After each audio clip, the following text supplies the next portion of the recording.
Buenas noches y bienvenidos. Después de una larga ausencia, regreso a compartir con ustedes algunos relatos y leyendas de nuestro país. En esta ocasión he elegido al estado de Puebla, reconocido por su amplia gama cultural en donde la música, vestimenta típica, arquitectura, pueblos mágicos y gastronomía se mezclan para dar forma a uno de los destinos turísticos más visitados en nuestra nación. Esta entidad federativa ha sido de gran importancia en la historia de México.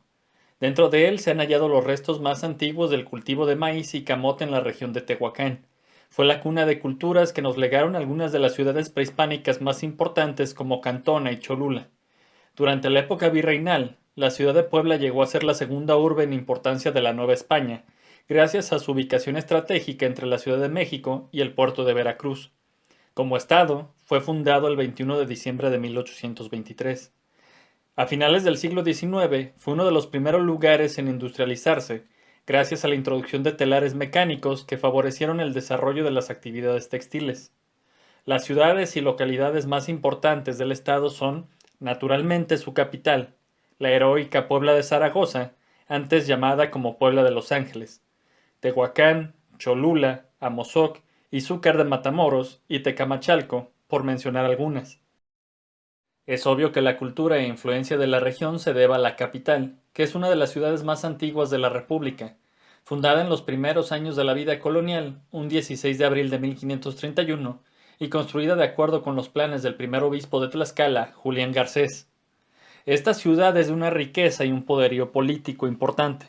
No es extraño que durante los conflictos civiles que padeció nuestra nación haya sido un lugar que sufrió constantemente de cruentas batallas, destacando entre ellas la del 5 de mayo de 1862, en donde el ejército republicano derrotó al ejército francés, a la postre el más poderoso de la época. Por lo tanto, no es de sorprender que con este tesoro histórico y cultural el estado de Puebla sea rico en relatos y leyendas. Simplemente el primer nombre que tuviera su capital procede de una leyenda que dice que los ángeles bajaron en sueños a Julián Garcés y le enseñaron el lugar donde había de fundar la nueva población española en el valle. En recuerdo de ello, el escudo concedido por Carlos V a la ciudad consiste en una iglesia de 5 torres sostenida por 2 ángeles. Sin más dilación, comienzo con las narraciones de esta noche. El puente de los duendes.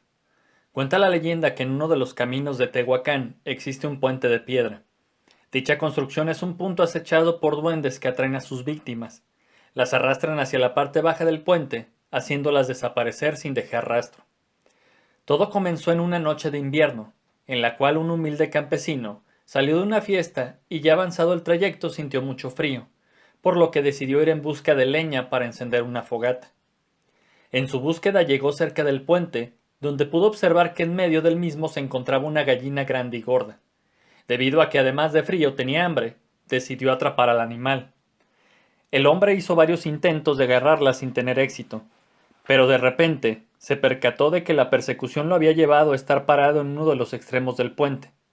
De inmediato, lo invadió el miedo debido a que conocía muy bien que en ese lugar había duendes. Atemorizado, intentó cruzar rápido, pero cuando estaba a la mitad de la estructura, sintió que ésta se venía abajo. De reojo, pudo ver que algo se movía cerca de él. Lo que alcanzó a ver fue a aquella gallina que se transformaba en un duende. Hábilmente, el ser se acercó al campesino, lo agarró y arrastró firmemente debajo del puente. Nuestro personaje sentía el cuerpo adormecido, y lo único que atinó a hacer en medio de su desesperación fue rezar.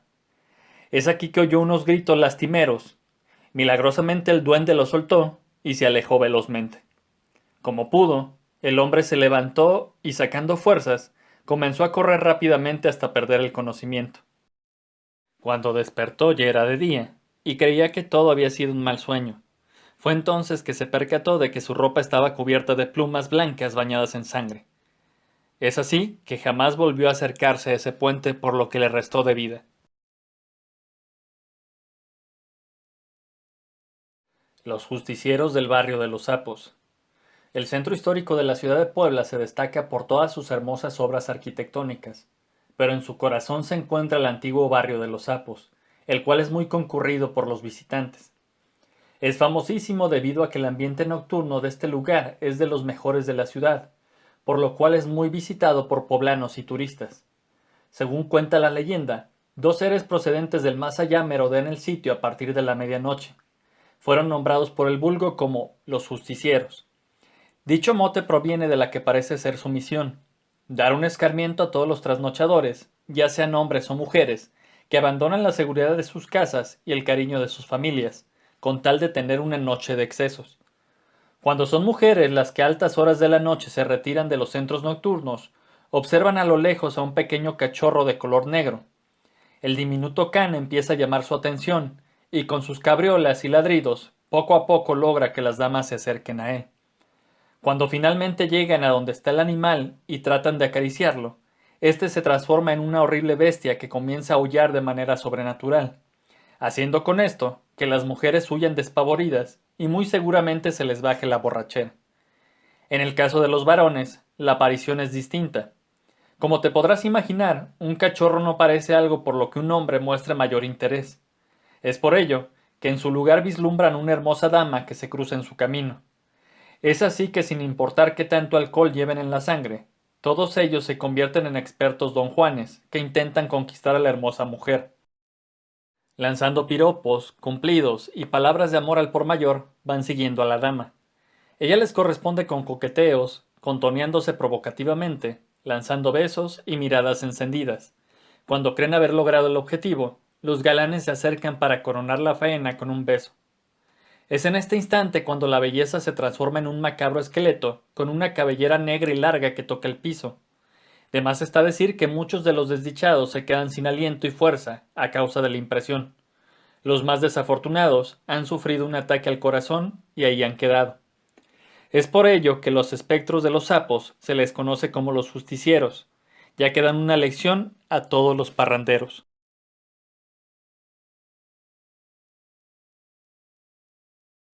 El diablito de la iglesia de San Miguelito.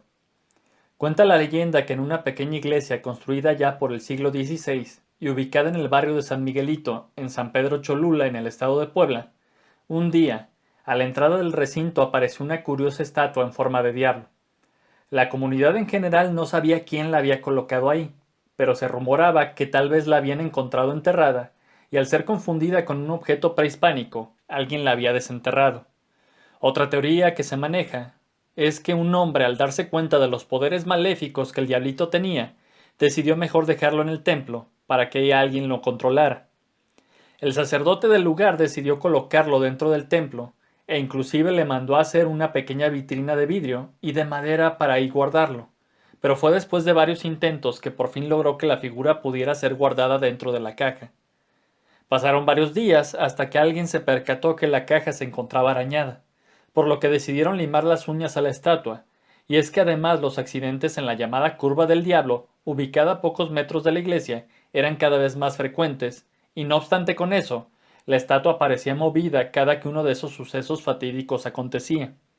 Con todos estos acontecimientos, la vitrina fue colocada en un lugar más escondido, y a la gente que quería verlo se le pedía encomendarse fervientemente a San Miguel Arcángel, pues de no hacerlo, el diablito tomaba la forma de la persona que lo visitaba para que cuando ésta saliera, el espíritu del mal pudiera seguir haciendo travesuras. Los chismes, relatos, cuentos y leyendas alrededor de la estatua de que podía concederte cualquier favor no importando cuál, era tan grande que gente de dudosa procedencia desfilaba diariamente para acercarse a la emblemática reliquia. A la fecha, la iglesia de San Miguelito recibe a miles de turistas al año con el fin de corroborar que la estatua aún existe y que todos los mitos que se cuentan alrededor de ella puedan ser verdad.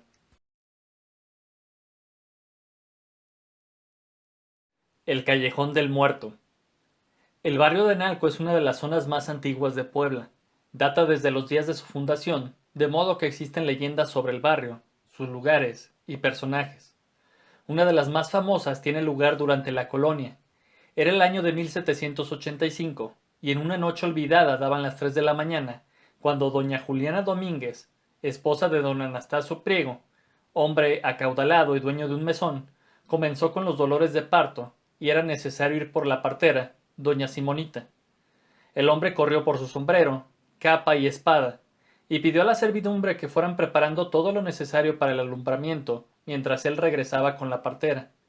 Era una noche lluviosa y tormentosa, motivo por el cual quisieron acompañarle sus ayudantes. Además, porque siempre las horas de madrugada han sido propicias para asaltos y asesinatos.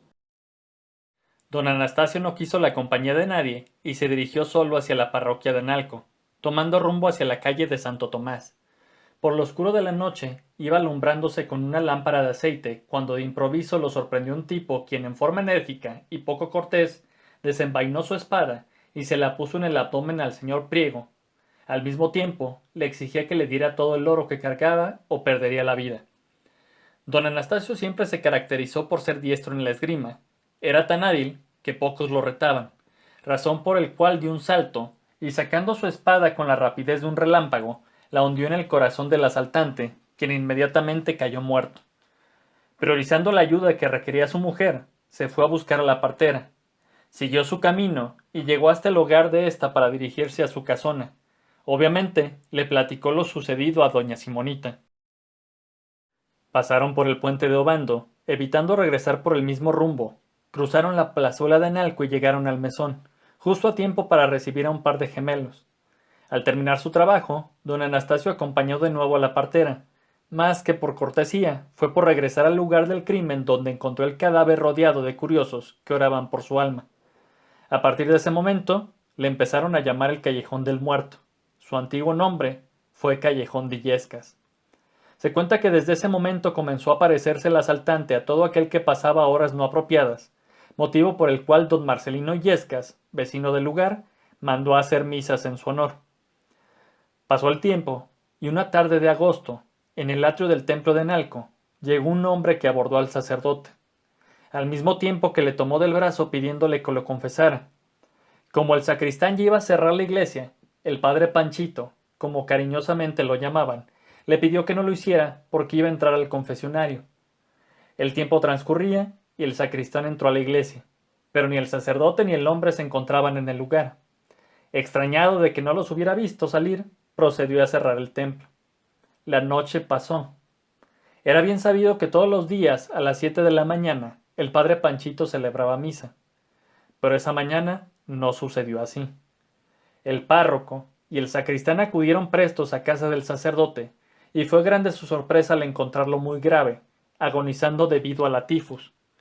El párroco confesó al padre, y es ahí en donde le dice que la noche anterior había dado la absolución a un hombre, el cual le dijo que tenía mucho tiempo de muerto, y que como estaba penando, venía con permiso de Dios a buscar el perdón y el descanso eterno. Lo último que el padre Panchito dijo fue haber sentido un miedo incontrolable al haber perdonado los pecados de aquella alma en pena y verla desaparecer ante sus ojos. Acto seguido, el religioso falleció.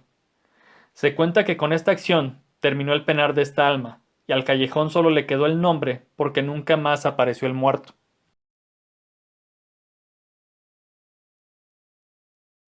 La casa del que mató al animal.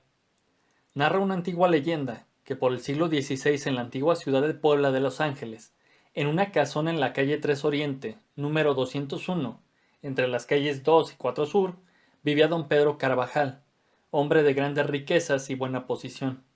Don Pedro recién había perdido a su esposa y se encargaba del cuidado y educación de sus dos hijos, un pequeño de 6 años llamado Fernando y una bella joven de nombre Teodora, quien tenía 16.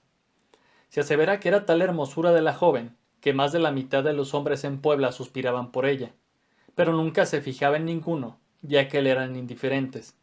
Pero claro está, siempre hay una excepción a la regla, y este era un soldado del cual quedó encantada, y a quien dicen le juró amor eterno.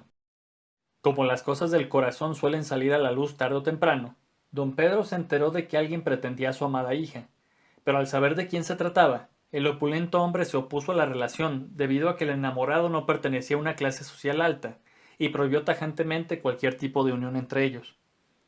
Un día, llegaron a Puebla los rumores de que un monstruo con forma de serpiente, otros más decían que era un lobo con patas de jabalí, con uñas de águila y con piel de tigre, venía en camino a la ciudad de Los Ángeles para aterrorizar a los habitantes, paralizándolos para después devorarlos.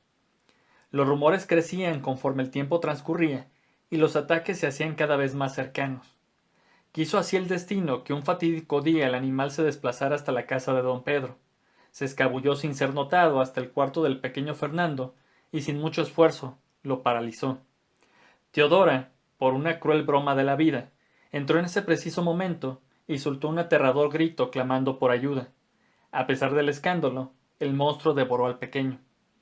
Invadido por el profundo dolor de haber perdido a su pequeño, un aire y sed de venganza se apoderaron de don Pedro, quien sin vacilar ofreció lo más preciado que le quedaba en el mundo, la mano de su hija y una jugosa recompensa, a cambio de la cabeza de la bestia que había devorado a su hijo. Como era natural, alentados por desposar a la hermosa joven, muchos hombres lo intentaron, pero en su mayoría terminaron muriendo y otros pocos huyendo antes de enfrentarse a semejante animal. Todo indicaba que la infame bestia acabaría con la población de Puebla, hasta que un día el enamorado de Teodora decidió ponerle fin a las muertes. Cazó a la bestia, la localizó y trabó lucha con la horripilante criatura, en donde mostrando mucho más habilidad e inteligencia, le cortó la cabeza de un salvaje tajo de su espada. Victorioso, el humilde soldado retornó a la ciudad y le llevó la cabeza a don Pedro, quien a pesar de todo, su orgullo de noble le inclinaba a no cumplir con su palabra. Afortunadamente el acto de valentía de aquel joven recorrió rápidamente el reino, y llegó a oídos del mismo virrey de la Nueva España, quien impresionado y conmovido por la valentía del soldado, ordenó que se le diera un título nobiliario. Esto terminó por derribar todos los recelos de don Pedro, quien al enterarse del nombramiento del joven como noble, no dudó en aceptarlo y concederle la mano de su adorada hija. Fue así como se celebró al fin la unión de los dos enamorados, y Puebla pudo descansar tranquila, sabiendo que el animal ahora era parte de un mal recuerdo.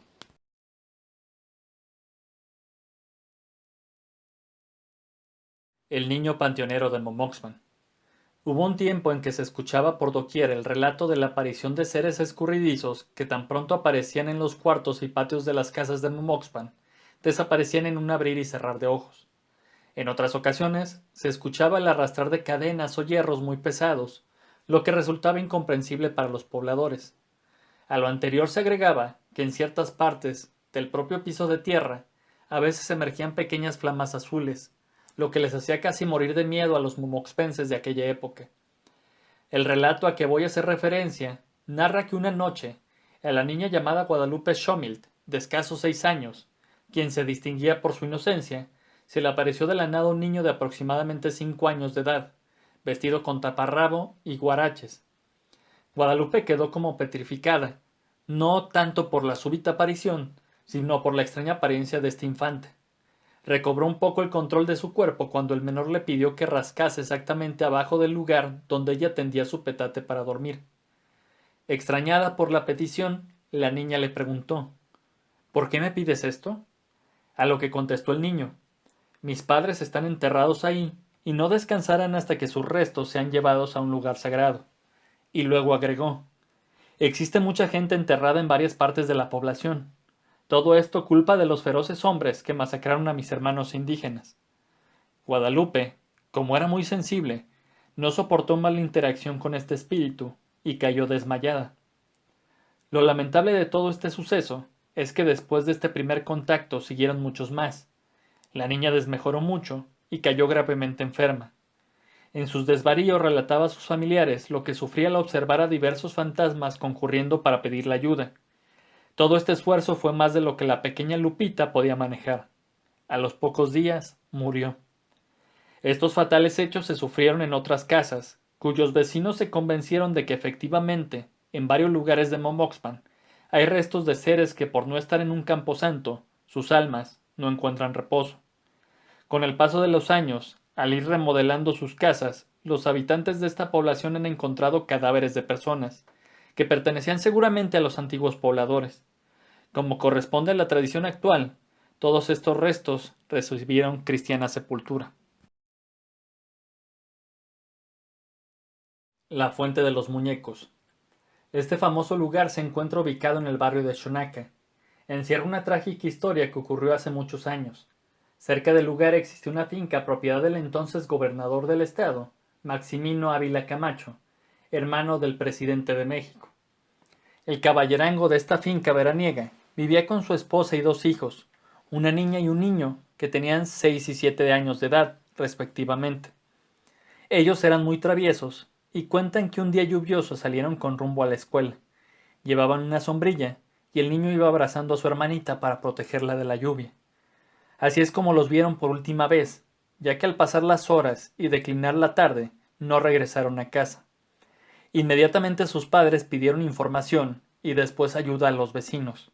Por mucho tiempo los buscaron, pero sus esfuerzos no dieron resultados. Lo que se creyó en aquella época, y sigue siendo una idea dada por hecho, es que los menores cayeron en un pozo que se encontraba cerca de la finca. Al escuchar lo ocurrido, el gobernador y propietario de la finca se entristeció de tal manera que mandó construir la fuente, en donde colocaron dos figuras, una de un niño vestido de overol de obrero y una niña con un vestido amarillo. Ambos se cubrían con una sombrilla. Cuenta la leyenda que por las noches las estatuas de los niños desaparecen, se les escucha cantar o reír por las calles, y que antes de que el sol salga, los dos menores regresan a su lugar.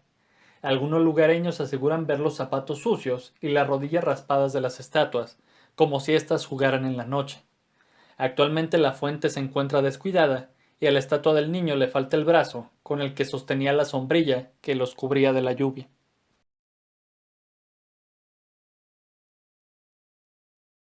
La siguiente leyenda es una de las más famosas de México, y junto con La Llorona, se cuenta a lo largo y ancho de nuestra nación, pero decidí que era el momento de narrarla. Cuando el sol comienza a esconderse y los animales se preparan para dormir al igual que los niños, todas las personas apresuran el paso mientras rezan. ¿La razón? Nadie quiere encontrarse al charro negro. Se trata de una entidad maligna que recibe este nombre por su vestimenta oscura. Siempre se aparece enfundado en un elegante traje de charro color negro, con detalles finos en oro y plata. Se le puede ver montado sobre su caballo, del mismo color, un animal cuyos ojos parecen bolas de fuego. El charro negro solo se aparece a las personas que andan solas, principalmente de noche. Provenía de una familia humilde. Sus padres lo amaban, pero nunca pudieron cumplir los caprichos que quiso. A él siempre le gustó ir bien vestido, e incluso, en la adolescencia no comía durante días para ahorrarse algunos centavos y completar para comprarse un buen atuendo. Sin embargo, estaba tan cansado de su pobreza que por más que trabajaba el dinero nunca le alcanzaba. Tenía que andar todo el día con las manos llenas de tierra. Tiempo después murieron sus padres. Al quedar completamente solo en la miseria, la situación del charro negro se agravó considerablemente, por lo que tomó la decisión equivocada: pedirle ayuda al diablo para hacerse rico. No se sabe cómo lo consiguió, pero finalmente Lucifer se apareció frente a él. Aquella entidad supo leer los ojos y el espíritu de un hombre que lo había llamado, así que de inmediato le ofreció cantidades de dinero que ni en 2 vidas le alcanzaría para gastar. El pago, su alma a cambio. Como el charro negro era un altivo, orgulloso y valiente, aceptó gustoso y comenzó así su vida llena de lujos, juegos, bebidas, mujeres y despilfarros. El tiempo pasó, y poco a poco se dio cuenta de que estaba cansado de gastar sus riquezas en mujeres, apuestas y alcohol. Fue entonces que la sensación de soledad lo invadió. Apenas si podía respirar. Nadie lo quería por lo que era, sino por las riquezas que poseía. El charro se había olvidado de aquel trato maldito, y el diablo se le apareció para recordarle que la hora de cumplir estaba cerca.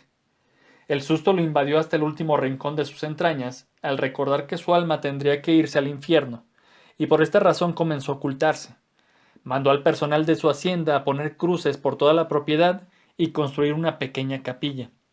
No obstante, el recuerdo de la deuda no lo dejaba dormir ni disfrutar de los pocos meses que le quedaban de vida.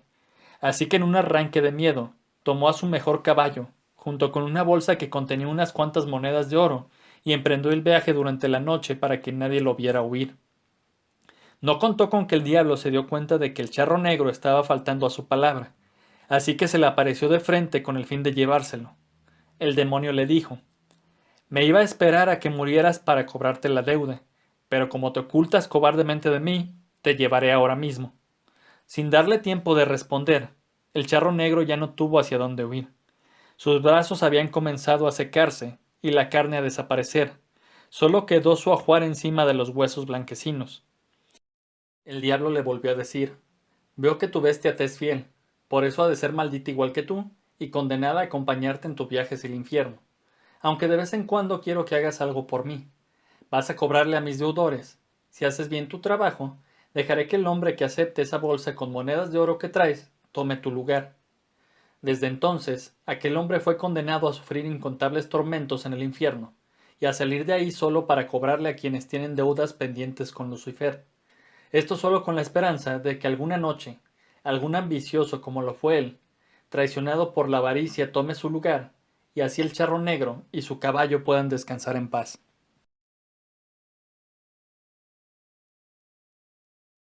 El puente de Obando. La historia cuenta que la familia Obando era una de las más ricas de la Puebla colonial. Estaba conformada por su señor padre y dos hijos, un varón y una hermosa dama. Se afirma que el señor mandó construir el puente para que de este modo pudieran unir su lujosa casa con el resto de la ciudad al cruzar por encima del río San Francisco. Como es usual en este tipo de leyendas, la joven era muy hermosa, y a pesar que todos los varones de alta cuna la pretendían, ella terminó por entregar su corazón a un joven que no gozaba de la misma posición que su familia. Cuando esto salió a la luz, se desató la furia del padre, quien se consideraba ultrajado ya que su hija estaba traicionando su linaje. Esto desató una discusión entre ellos. Pero padre, yo lo amo, exclamaba la bella joven. ¿Quieres casarte con un pobretón? Primero muerto viéndote pedir limosna en un puente, sentenció el hombre totalmente fuera de sí. Desesperada y doblegada en su orgullo, ella decidió hacer caso a su corazón y tomar la única salida que, según ella, le permitiría estar con el hombre que amaba. Un día, al estar ausente su padre, preparó todo para entregarse a su amado. Pensaba que de esta manera los obligarían a estar juntos. Sin embargo, lo que ella ignoraba era que su hermano se encontraba oculto en un armario y observó su deshonroso actuar. Con furia tras ver lo que había pasado, salió de su escondite, sacó una pistola y le disparó al hombre que había manchado a su hermana. Pero no contaba con que ella fuera capaz de sacrificarse por él. La bella joven se interpuso entre ambos y recibió el impacto en el pecho, muriendo instantes después. Tratando de vengar a su amada, el joven enamorado intentó alcanzar su espada. El hermano fue más rápido y asesinó a su rival con un cuchillo. Al descubrirse la horrible escena, las autoridades comenzaron las indagaciones. No obstante, el joven Obando no fue procesado ni enviado a la cárcel debido a que se cometió un crimen de honor. Esto no quiere decir que no recibió castigo alguno, pues poco tiempo después fue encontrado muerto, tirado en un callejón. Caído en luto y desgracia, el señor Obando trató de mitigar su dolor entregándose a la bebida. Solía deambular por las calles, y una noche sus pies lo llevaron a cruzar el puente que él le había mandado construir. Eran altas horas de la noche, y llovía con una furia inusitada. Al acercarse a la construcción fue capaz de distinguir la figura de una mujer. Al cruzarse con ella, la desdichada le pidió una limosna por caridad, pero el hombre estaba ensimismado en su dolor que simplemente pasó de largo ignorándola. No había dado más que unos cuantos pasos cuando escuchó que la mujer lo llamaba. ¿No me reconoces, padre? Dijo una voz de ultratumba. Pido limosna y la pediré por la eternidad, porque esto es lo que deseabas para mí. Horrorizado, el hombre trató de huir, pero no llegó lejos, ya que una extraña fuerza lo arrastró a la corriente del río, cubriéndolo por completo. Su cuerpo fue hallado días después. Actualmente, vecinos de Analco dicen que si se cruza este puente pasada la medianoche, un espectro con forma de mujer se aparece pidiendo limosna, y que si uno entrega una moneda como tributo, puede pasar libremente. Y si no lo hace, es arrastrado al cauce del río y nunca se le vuelve a ver. El patio de los azulejos. Este lugar, también conocido como la Casa de Ejercicios Espirituales San Felipe Neri, es una construcción que data del año de 1793 y su principal función era la de ser una casa de religiosas. Se le considera como una de las más bellas obras arquitectónicas del primer cuadro de la ciudad de Puebla. En este inmueble se puede observar una fachada exquisita con toques de ladrillo y, por supuesto, azulejos, lo que enmarca la belleza de este sitio, que es considerado de los más emblemáticos de la vieja Angelópolis. El relato tiene lugar en la segunda mitad del siglo XIX, después de la reforma emprendida por el Partido Liberal para desamortizar y posteriormente nacionalizar los bienes del clero. Fue de lo más común en esta época que algunos sitios, como del que estamos haciendo mención, fueran convertidos en vecindades. La historia cuenta que un viejo abogado vivió en una de las habitaciones del segundo piso de la legendaria casa. En la mañana partía rumbo al trabajo y por la noche cuando llegaba ya cansado por las labores atendidas, siempre encontraba sentado al pie de la escalera a un anciano que rezaba con un rosario en las manos. La rutina de toparse con el hombre mayor todas las noches hizo que el abogado comenzara a tratar al misterioso anciano. Esto dio paso a que iniciara un trato amistoso entre ambos personajes que los llevó a conocerse mejor y entablar largas charlas en la casi deshabitada vecindad. En estas pláticas el abogado supo que su amigo era sacerdote. Así transcurrió el tiempo, y cierto día se presentaron en la vecindad dos monjas para solicitar limosna. Llegaron a la habitación del abogado, y éste las atendió amablemente. En medio de la conversación les dijo que en esa vecindad vivía un sacerdote que tal vez ellas pudieran conocer. Las monjas se miraron extrañadas y le preguntaron por el nombre del padre. Al escuchar la respuesta que salía de los labios del jurista, no pudieron ocultar su asombro. El hombre, intrigado, les volvió a preguntar si lo conocían, a lo que las monjas le refirieron la historia del antiguo convento, de la cual habían escuchado que un sacerdote se aparecía rezando precisamente en ese lugar todas las noches con su rosario en la mano. El abogado, al comprender lo que le estaban diciendo, no soportó la impresión y se asegura que se cambió tan pronto de vivienda antes de investigar más acerca de su misterioso amigo. Con esto llegó al fin de la narración de algunas leyendas de la tradición y folclore poblanos. Está de más mencionar que faltan muchísimas, pero son las que más me llamaron la atención. Gracias por llegar hasta aquí y espero lo hayas disfrutado. Algunos de los enlaces de donde saqué las leyendas están en la caja de descripción. Saludo también de manera afectuosa a todas las personas que estuvieron preguntando las razones por las cuales no había grabado y que se mostraron comprensivos.